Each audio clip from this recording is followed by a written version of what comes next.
আজকে তোমাদের সবাইকে দেখাবো আলু পরোটা রেসিপি। দেখো, আলুটাকে প্রথমে আমি সেদ্ধ করে নিয়েছিলাম। তারপর দেখো কড়াইতে তেল দিয়ে দেবো, তেল দিয়ে মশলাটা দিয়ে দিচ্ছি। দেখো, মশলাটা ভালো করে ভেজে নিতে হবে। মশলাটা দেখো ভালো করে ভেজে নেওয়া হয়ে গেছে। তারপরে আলুটা দিয়ে দিয়েছি। আলুটাকে মশলার সাথে ভালো করে ভেজে নিতে হবে। দেখো, তারপরে আমি ধনেপাতা একটু দিয়ে দিয়েছি। ধনেপাতা মশলা দিয়ে আলু দিয়ে ভেজে নিতে হবে ভালো করে। তারপর দেখো ভালো করে ভেজে নিচ্ছি। দেখো আমার ভাজা কমপ্লিট হয়ে গেছে। তারপর দেখো আমি আটা নিয়ে নিয়েছি। আটাটাকে আলুর সাথে ভালো করে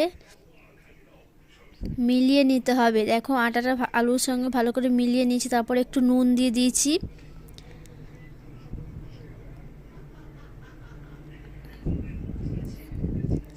ভালো করে মিলিয়ে নিয়ে তারপর দেখো আটা মাখা